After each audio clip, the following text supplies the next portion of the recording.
Hi, and thank you so much for watching. I'm Sanne, and you have landed on my perfume channel. Today I thought I will share my most worn Middle Eastern perfumes currently. If you have tried any of these, please let me know down in the comments so we can all share and exchange our opinions about these ones. And yeah, I have some full-size bottles, some decants as well. So I hope you will find this video either relaxing, entertaining or useful. And let's jump in. Let's start with Luscious by French Avenue. The bottle design is pretty interesting. Yeah, it starts off very zingy, very fresh and invigorating. My nose picks up a fresh bergamot and, oddly enough, a green apple accord. So the opening here is juicy, fresh and youthful. As the scent starts to develop, you get pistachios, you get cardamom, you get creamy almonds, a touch of honey and tonka beans. Luscious is a well-blended, well-rounded composition. All the notes and accords here are nicely balanced. Overall vibe here is cozy. It's a comforting scent, in my opinion. Definitely not boring, because in the opening you get these fresh, citric, zesty aspects, and as it starts to develop, it gets more creamier, nuttier. You get pistachios. If I'm not mistaken, in the official note breakdown, they mentioned peanuts, but I do not get any peanuts here. I don't know, maybe it still needs to macerate, you know how it goes. In my eyes, it's a versatile, all year round appropriate scent. You can basically wear it everywhere. I really enjoy wearing it at home when I'm chilling around my house, maybe because it has this comforting quality about it. It was obviously a blind buy. I imagine it will be like a deliciously smelling scent, and don't get me wrong, it smells delicious, but not in an edible way. Here it's more than just a pistachio forward scent, but still all the notes are swirling around this nutty aspect, and so you get this full-bodied composition that sparks interest. It's a compliment getter, and my friend actually asked me if I can get her a bottle for Christmas. So here you have it, Luscious by French Avenue. Next one is, in my opinion, a hidden gem, so I'm excited to share this one with you, and it's called Nabeez, and it's also by Fragrance World. Oh, I shouldn't have sprayed 2 sprays, it's strong. This to me smells like a Christmas party. It's totally a Christmas party in a bottle. So if you love Christmas like I do, it's my favorite holiday of the whole year, please get yourself at least a sample, try it, it's amazing. This scent has captured all the festive spices and even the festive spirit in the air. You get cinnamon, cardamom, you get nutmeg, saffron, mulled wine, glint wine. I get red wine accords, like a sweet red wine, full-bodied, complex, deep and dense composition. It smells rich, it smells bougie. Very aromatic. The bottle design is also artsy and hints to its boozy qualities. That being said, it doesn't really smell boozy per se. It has some hints, you know. So if you're not into boozy perfumes such as Baronda by Nasomatto, you should still check this one out. In the middle stages, it gets denser, even more richer and sweeter. This is one of those scents that gets sweeter as the time goes by. Then accords of dates and raisins really start to open up. You really get these dates and raisins here, together with all those festive, warm, cozy spices. The official notes here are musk, tonka beans, benzoin, vanilla, sandalwood, saffron, cinnamon, apple, dates, nutmeg, and bergamot. So as you can see from the notes, it's a complex, multi-layered blend. Definitely not boring, and in my eyes, it's value for money. I would even rate it 9 out of 10. Christmassy, festive type of scent that will turn heads, and you will get questions, what are you wearing, what's your scent of the night? So yeah, that was Nabeez by Fragrance World. Next we have Ace of Spades by Fragrance World in this artsy looking bottle. And this to me is a wonderful smoky vanilla. It's super cozy, sensual. It will definitely warm up your fragrant soul in the colder months. It's woody, it's spicy. You get cinnamon, you get cardamom here, nutmeg. The vanilla here is smoky, but the smokiness It's not overly smoky, you know. You will not smell as if you have spent the whole weekend sitting by the fireplace, you know. It's well balanced, nicely rounded. In the very dry down, this vanilla gets really woody, still keeping this smoky aspect. Yeah, it's a lovely scent. Would rate it 8 out of 10. It's a strong 8 in my books.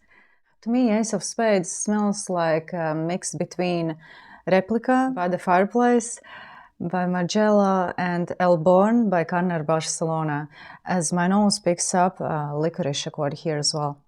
So it opens up with red pepper, cloves, and orange blossom, followed by beautiful chestnut accord, guaiac wood, vanilla, and juniper berries. And in the dry down you get vanilla, Peru balsam, and Kashmirian. Already from the notes you can expect a balmy composition.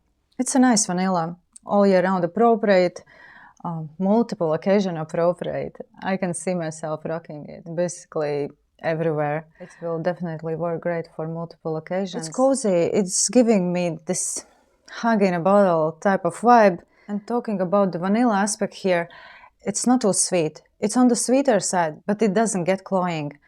I have a feeling that the longevity will improve over time.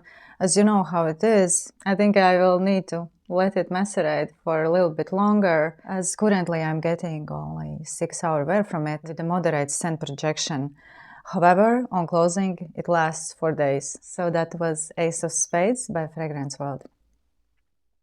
Next is a perfume that I added to my cart just to get free shipping, but I ended up liking it, and it's called Exclusif Saffron by Maison Alhambra. I'll be honest with you, when I first got it, I thought it's too sharp. It smelled all over the place. The notes were not balanced at all.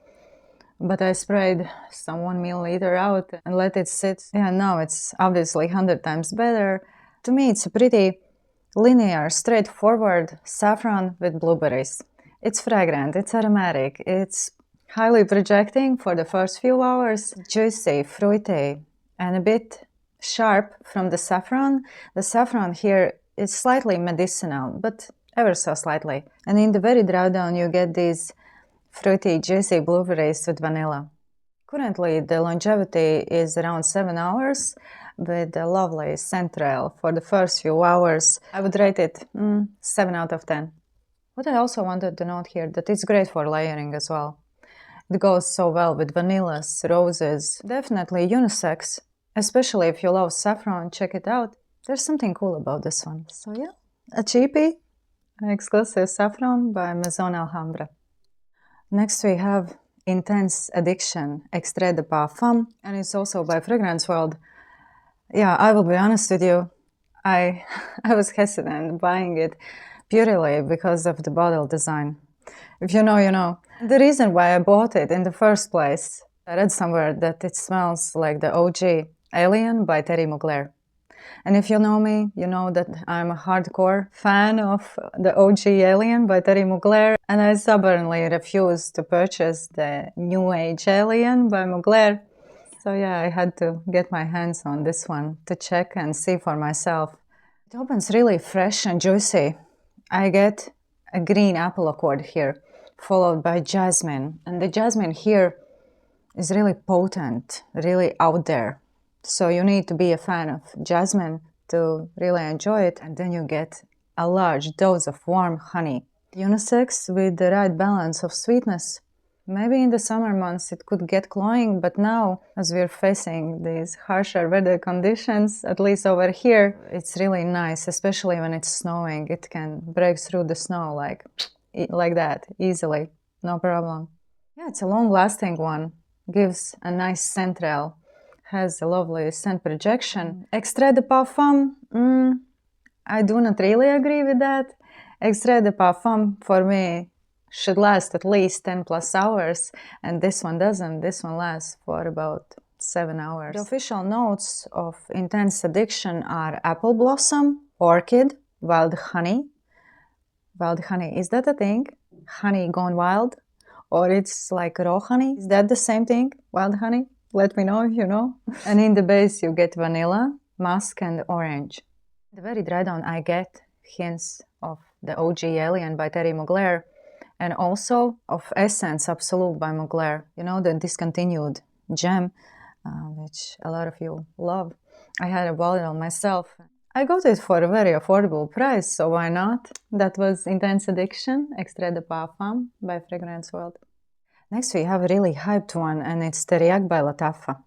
And I have this decant that's almost gone, and that's within 2 weeks, so that's impressive. Considering my collection, I need to declutter. I need to declutter at least 20% of my current collection, but it's hard, I will be honest with you.